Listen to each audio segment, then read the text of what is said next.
Os nossos cumprimentos a todos e votos de muita paz. Dando continuidade ao livro que estamos estudando, Os Mensageiros, pela psicografia de Chico Xavier e o autor espiritual é André Luiz, nós vamos nos lembrar, há 15 dias atrás, que nós vimos aquele capítulo 39. E esse capítulo ele vai falar da caridade que ela tem que se associar ao dever, não ofertando facilidades às entidades ociosas, irônicas ou aquelas de intenções inferiores.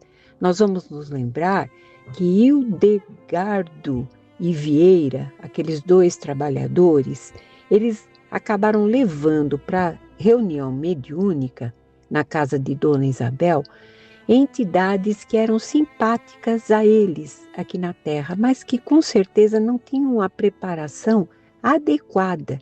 E isso gerou uma certa confusão ali na reunião, né? Então ela não foi tão produtiva como ela deveria ser.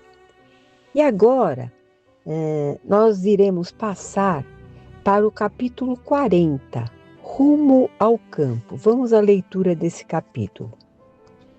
Quase todos os servidores espirituais puseram-se a caminho de tarefas variadas. Somente alguns amigos permaneceriam na residência de Dona Isabel em missão de auxílio e vigilância. Então, eles pernoitaram lá, naquela residência, naquele núcleo de trabalho, e no dia seguinte eles começaram a se dirigir, cada um para a sua atividade aqui na Terra.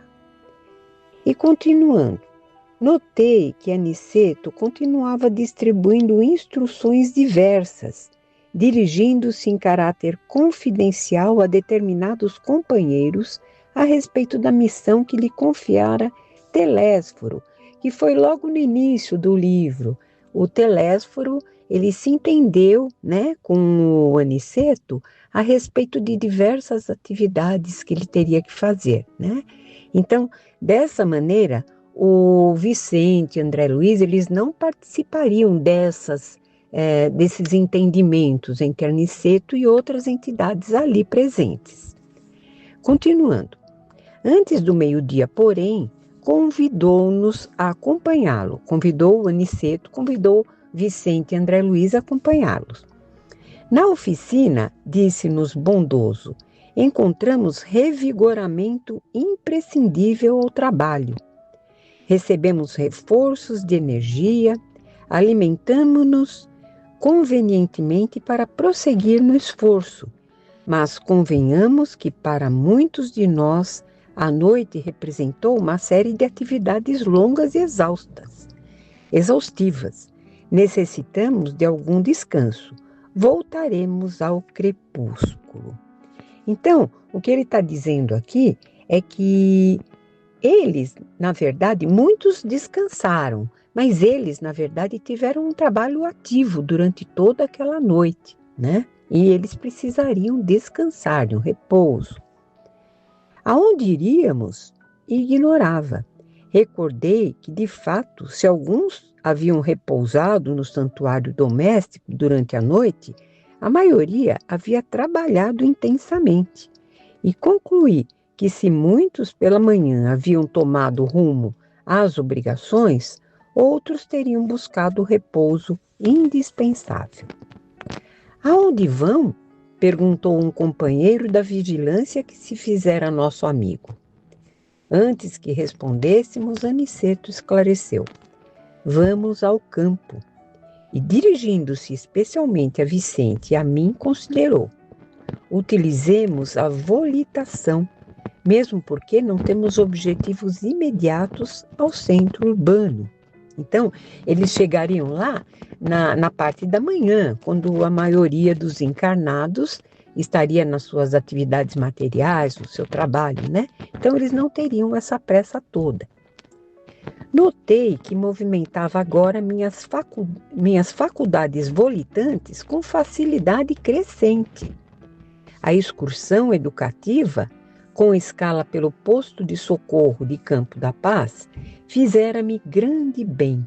Então eles fizeram aquela escala, né, em Campo da Paz, e na verdade eles não perderam tempo. A capacidade dele, de André Luiz, ele estava dizendo que estava até melhor, né, uma capacidade melhor de volitação, ela estava crescente.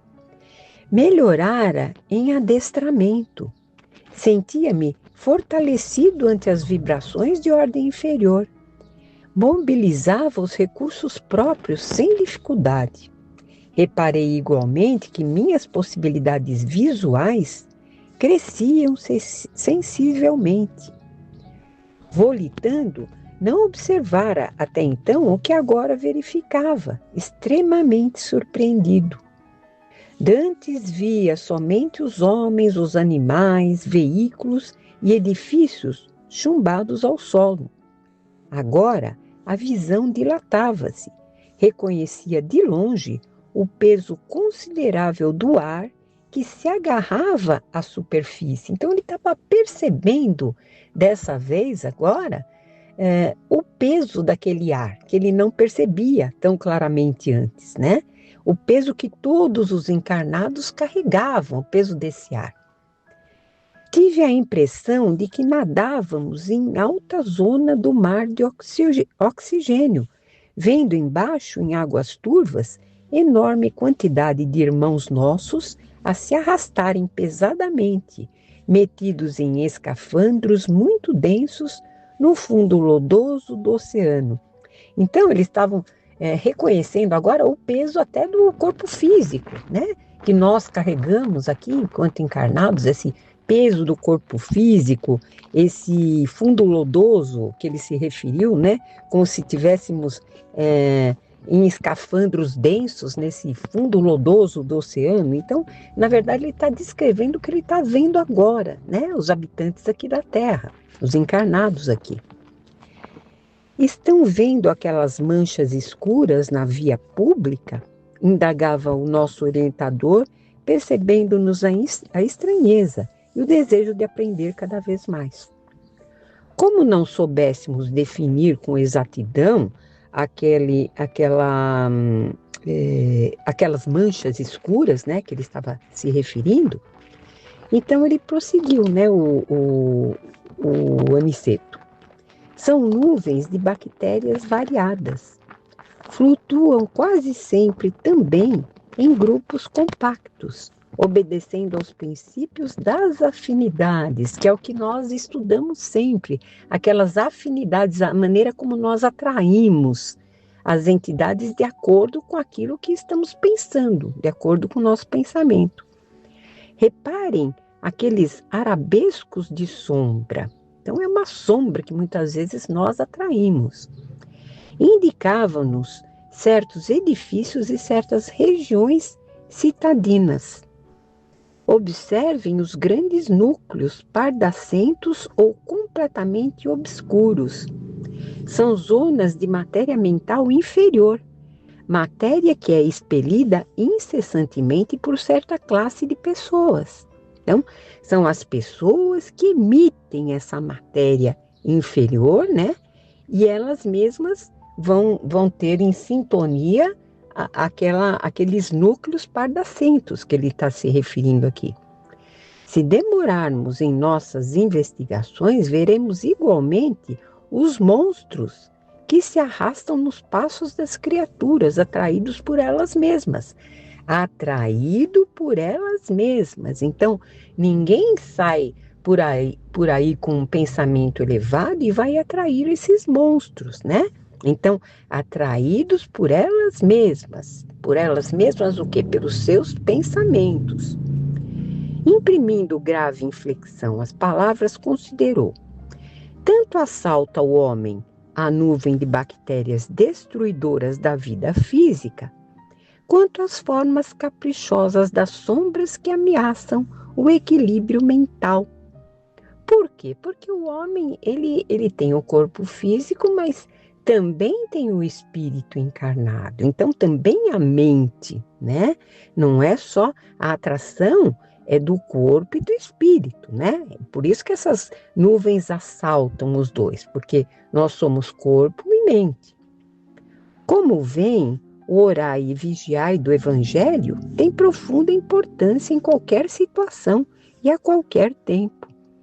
Somente os homens de mentalidade positiva, na esfera da espiritualidade superior, conseguem sobrepor-se às influências múltiplas de natureza menos digna, porque são muitas. Então, você tem que ter sempre o seu pensamento elevado, e é o que ele falou aqui acima, orai e vigiai o tempo todo. Interessado, contudo, em maior esclarecimento, perguntei, mas a matéria mental emitida pelo homem inferior tem vida própria com o núcleo dos corpúsculos microscópicos de que se originam as enfermidades corporais?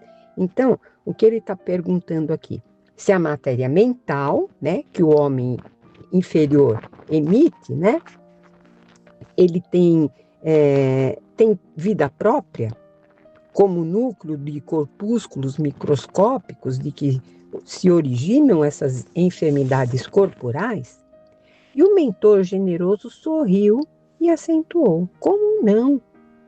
Vocês presentemente não desconhecem que o homem terreno vive num aparelho psicofísico, e é o que dissemos atrás, mente e o corpo físico, a mente, né, o espírito e o corpo físico.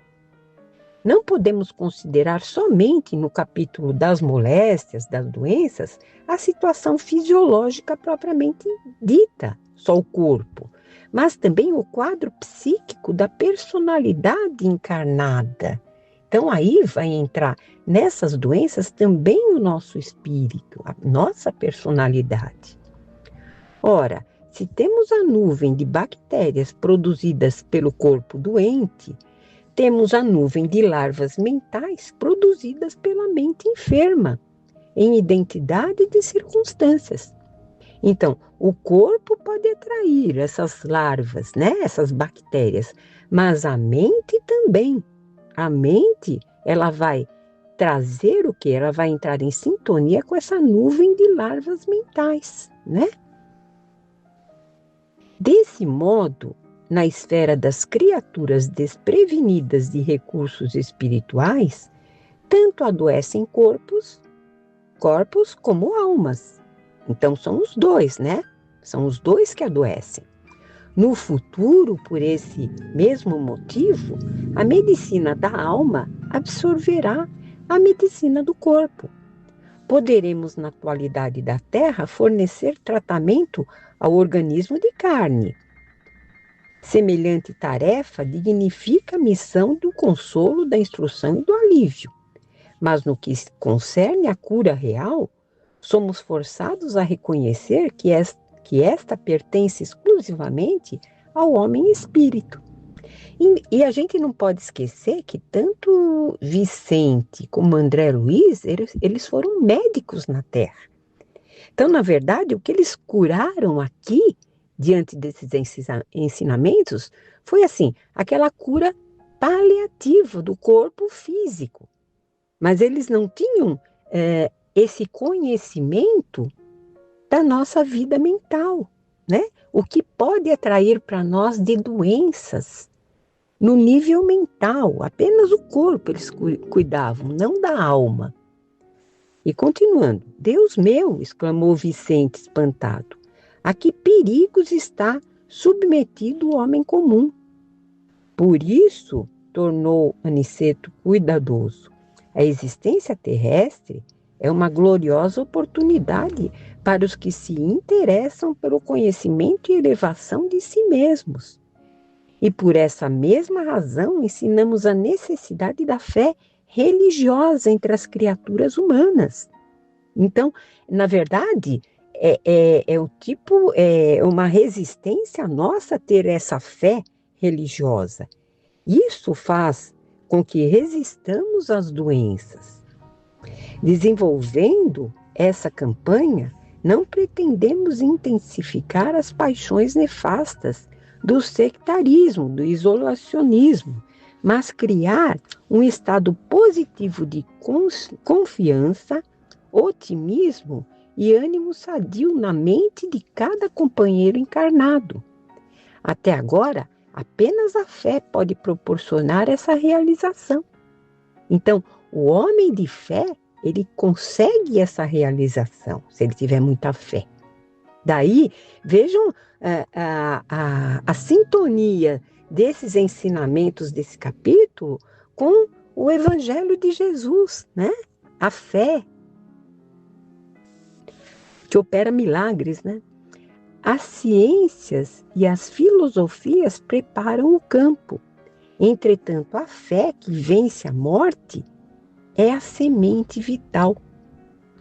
Possuindo-lhe o valor eterno, encontra o homem bastante dinamismo espiritual para combater até a vitória plena em si mesmo. E isso tudo através da fé que ele pode conquistar. E fé é o quê? É esclarecimento. E é o que nós estamos fazendo nesse momento, nos esclarecendo cada vez mais, para que essa fé ela cresça em intensidade. Compreendendo que precisaria completar o esclarecimento, exclamou depois de pausa mais longa: todos precisamos saber emitir e saber receber. Para alcançarem a posição de equilíbrio nesse mistério, nesse trabalho, empenham-se os homens encarnados e nós outros, os desencarnados, em luta incessante. E já que conhecemos alguma coisa da eternidade, é preciso não esquecer que toda queda prejudica a realização e todo esforço nobre ajuda sempre. As explicações recebidas não poderiam ser mais claras. Aquela visão, porém, de ruas repletas de pontos sombrios a se deslocarem vagarosos, atingindo homens e máquinas nas vias públicas, assombrava-me. Então, aquela visão me assombrava de ver tudo isso. Sequioso de ensinamentos, tornei-o ao assunto. A lição, para mim, tem valores incalculáveis. E quando penso no alto poder reprodutivo da flora microbiana, então é o poder reprodutivo dessa flora. Aniceto, contudo, não me deixou terminar. Conhecendo de antemão, anteriormente, minha pergunta natural, cortou-me a frase exclamando: sim, André, se não fosse o poder muito maior da luz solar, casada ao magnetismo terrestre, esse poder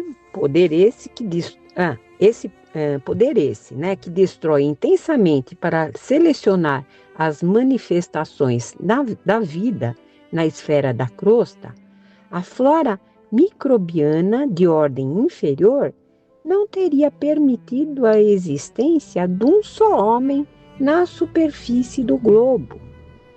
Por essa razão, o solo e as plantas estão cheios de princípios curativos e transformadores. E abanando significativamente a cabeça, concluiu: nada obstante esse poder imenso, recurso divino, enquanto os homens herdeiros de Deus cultivarem o campo inferior da vida, haverá também criações inferiores, em número bastante para a batalha sem tréguas em que devem ganhar os valores legítimos da evolução. Que ele está dizendo aqui que a evolução, então, nós vamos passar por tudo isso, por essas ligações inferiores, mas vamos aprendendo com estudo, com conhecimento, nós vamos aprendendo a não ter essas ligações tão inferiores com uma maior frequência. E aí ganharemos esses valores da evolução. Bom, gente, Esse capítulo, ele foi importantíssimo a todos nós, porque ele nos fez visualizar e nos esclarece também como se dão as obsessões, tão comuns a todos nós, e o antídoto que temos em mãos para nos preservarmos delas. Vamos agradecer novamente ao Espírito André Luiz por esses relatos e, se possível, relermos com muita atenção a esse capítulo, que nos descreve claramente esse processo de ligação e de obsessão. Fiquem em paz e daqui a 15 dias daremos continuidade a esse estudo. Até lá!